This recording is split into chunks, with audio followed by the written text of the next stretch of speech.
Hello, good morning children, how are you all. So I hope आपने कल का topic अच्छे से तैयार कर लिया होगा, जिसमें हमने ह्यूमन आई और उसके पार्ट्स और उनके फंक्शंस पढ़े थे। So today we are moving on to our next topic. तो आपको मालूम है कि जो ह्यूमन आई है, it is a very important part of our body. It is one of the most delicate parts also. So a question should arise in your mind that why do we have two eyes. हमारी दो आँखें ही क्यों होती हैं. Children, आपने कभी सोचा है कि हमारी दो आँखें क्यों होती हैं? So today you are going to have your answer. We have two eyes because it gives a wider field of view. Wider field of view का मतलब है कि हम दो आँखों से ज़्यादा एरिया को कवर कर सकते हैं, मतलब ज़्यादा एरिया को देख सकते हैं. A human being has a horizontal field of view of about 150 degree with one eye and of about 180 degree with two eyes. हमारी एक आई से हम 150 डिग्री का एरिया कवर कर सकते हैं, जबकि हम दोनों आईज से केवल 180 डिग्री का ही एरिया कवर कर पाते हैं. मतलब आपकी दोनों आईज़ के साइड से अगर आप देखोगे तो पीछे का नहीं दिखाई देगा, सिर्फ जो स्ट्रेट लाइन बनती है हमारी आईज़ के साइड में उतना ही हमको दिखाई देता है. तो चिल्ड्रन, ऐसा नहीं है कि अगर हम एक आई से 150 डिग्री का देख सकते हैं तो टू आई से हम फिर 300 डिग्री का देख लेंगे, ऐसा नहीं होता है.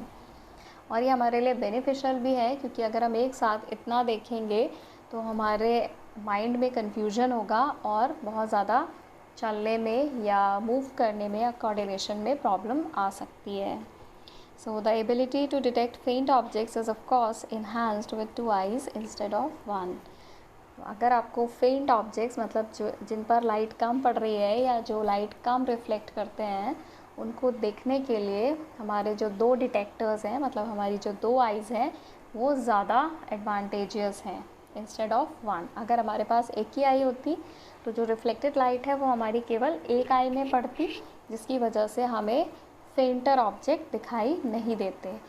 जबकि हमारे पास टू आइज़ हैं, इसलिए जो लाइट पड़ती है वो दोनों आइज़ में पड़ती है, तो जो ब्राइटनेस है वो बढ़ जाती है, जिसकी वजह से जो इमेज फॉर्म होती है it is more clear.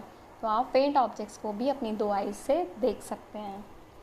Some animals like owl have their two eyes positioned on opposite sides of their heads to give the widest possible field of view. आपने देखा होगा कुछ मैमल्स या कुछ एनिमल्स ऐसे हैं जिनकी आइज़ हेड के पास होती हैं, मतलब सबसे ज़्यादा दूरी पर होती हैं.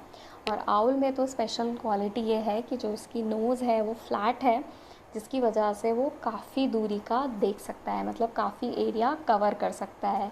So it has widest field of view. और इस तरह के व्यू को हम बाइनोकुलर विज़न कहते हैं. चिल्ड्रन, बाइनोकुलर विज़न का मतलब है जो दूरबीन होती है, जैसा उससे हमें दिखाई देता है या ज़्यादा फील्ड ऑफ व्यू दिखाई देता है, वैसा ही हमको बाइनोकुलर विज़न में दिखाई देता है. सो यहाँ पर आप पिक्चर देख सकते हैं आउल की और उसकी आई की पोजीशन की. तो आई की पोजीशन इस तरह से है कि ये काफ़ी मैक्सिमम एरिया अपने आसपास का कवर कर सकता है. It can cover nearly 360 degree view. So moving on to our next topic. तो इसके पहले कि हम अपना नेक्स्ट टॉपिक स्टार्ट करें, there is one simple activity. So activity is like this. Shut your one eye. आप एक आँख बंद करके देखिए आपको आसपास की चीज़ें किस तरह की दिखाई दे रही हैं. तो आप देखेंगे कि हमारे आसपास का जो वर्ल्ड है वो 2 डायमेंशन में डिवाइड हो जाएगा. 2 डायमेंशन मतलब हमको उसकी लेंथ और ब्रेथ तो अच्छे से दिखाई देगी, लेकिन जो डेप्थ वाला फैक्टर है वो अच्छे से दिखाई नहीं देगा. इसलिए जब आप अपनी एक आँख बंद करके चलते हैं तो हमको चलने में भी प्रॉब्लम होती है या गड्ढा ठीक से दिखाई नहीं देता है. क्योंकि हमारा वर्ल्ड 3 डायमेंशन है, उसको हमें अच्छे से देखना है तो हमारे पास एटलीस्ट 2 आइज़ होनी चाहिए. बिकॉज़ जितने हमको नंबर ऑफ़ डायमेंशन देखने होते हैं उससे एक नंबर कम हमारे पास नंबर ऑफ़ आइज़ होनी चाहिए. क्योंकि हमारा वर्ल्ड 3 डायमेंशन है, इसलिए हमारे पास एटलीस्ट 2 आइज़ होनी चाहिए उस 3 डायमेंशन को अच्छे से देखने के लिए. तो जो डेप्थ का व्यू है वो हमारी सेकेंड आई की वजह से ही आता है. एक्चुअली चिल्ड्रन, जो हमारी दोनों आइज़ हैं वो दो अलग अलग इमेजेस फॉर्म करती हैं, क्योंकि हमारी दोनों आइज़ में लाइट जाएगी और दोनों ही रेटिना पर एक इमेज फॉर्म करेंगी. और फिर उन दोनों का जो कॉम्बिनेशन होता है उसे ब्रेन इंटरप्रेट करके हमारी फाइनल इमेज फॉर्म करता है। चलन आपने सुना होगा कि लॉर्ड शिवा का तीसरा नेत्र भी है, he has his third eye also. तो थर्ड आई से क्या बेनिफिट है, that he is able to see the fourth dimension also. Fourth dimension क्या है, the fourth dimension is time, मतलब वो फ्यूचर भी देख सकते हैं, इसीलिए उनको त्र्यंबक भी कहा जाता है या महाकाल कहा जाता है। So that is the benefit of having greater number of eyes. Now what is near point of human I. Near point का मतलब क्या है चिल्ड्रन, नियर पॉइंट का मतलब है it is the minimum distance eight which objects can be seen most distinctly without strain. मतलब हम अपनी आँखों पर बिना जोर डाले कितना मिनिमम डिस्टेंस पर रखे हुए ऑब्जेक्ट को अच्छे से देख सकते हैं, उसको नियर पॉइंट कहते हैं।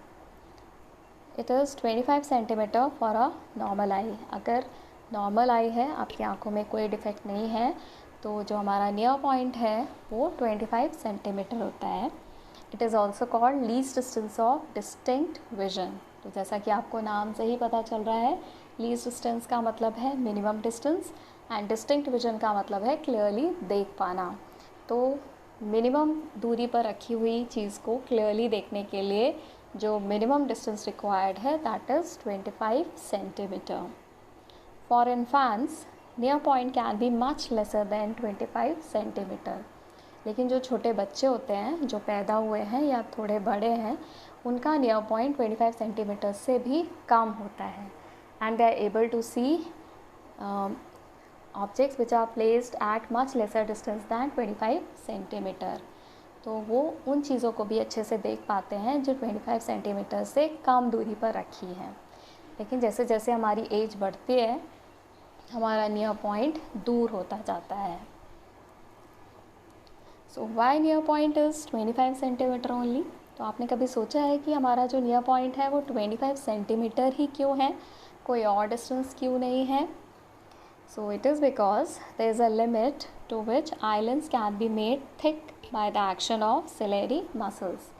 तो आपने कल पढ़ा था कि जो हमारा आइलैंड्स है उसकी फोकल लेंथ को एडजस्ट करने का काम सिलेरी मसल्स करती हैं। बट सिलेरी मसल्स की भी अपनी एक एबिलिटी है या फ्लेक्सिबिलिटी है, उतने ही डिस्टेंस तक वो हमारे आइलैंड्स को थिक बना सकते हैं। उससे ज़्यादा थिक आइलैंड्स नहीं बनाया जा सकता, जिसकी वजह से जो उसकी रिक्वायर्ड फोकल लेंथ है वो 25 सेंटीमीटर ही रहती है। इसीलिए नॉर्मल ह्यूमन आई का नियर पॉइंट 25 सेंटीमीटर ही होता है। Now what is the far point of human आई।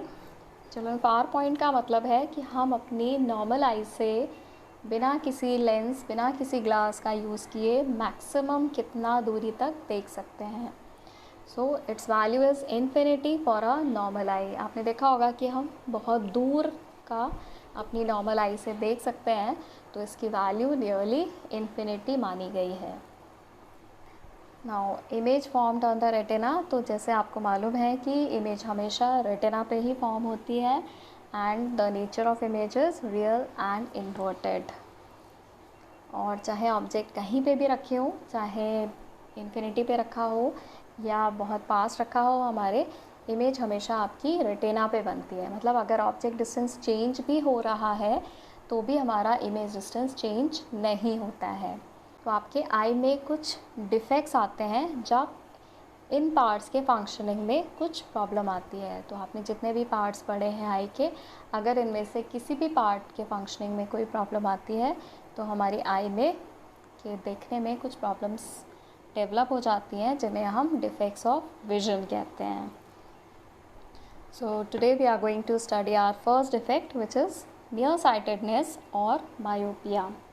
तो चलो, जैसा आपको नाम से पता चल रहा है, नियर साइटेड का मतलब है पास देख पाना।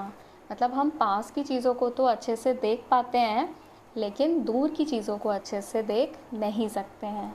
सो it is a defect of vision in which a person is able to see nearby objects clearly but cannot see far away objects clearly.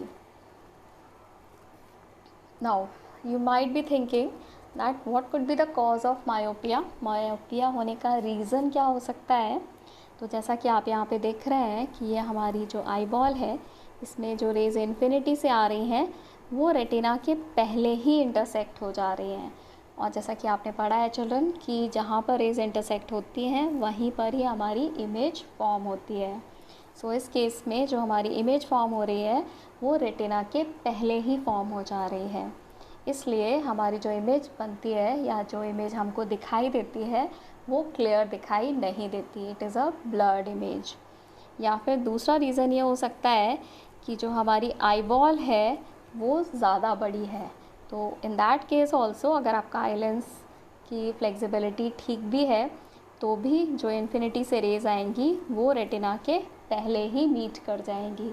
इस केस में भी जो हमारी इमेज है वो रेटिना के पहले फॉर्म हो जाती है और हमको एक ब्लर्ड इमेज दिखाई देती है। So the causes of myopia are size of eyeball is large and focal length of eye lens is small. Now how can we correct myopia? अगर हमारे आई में कुछ डिफेक्ट है तो हम इसको करेक्ट कैसे कर सकते हैं।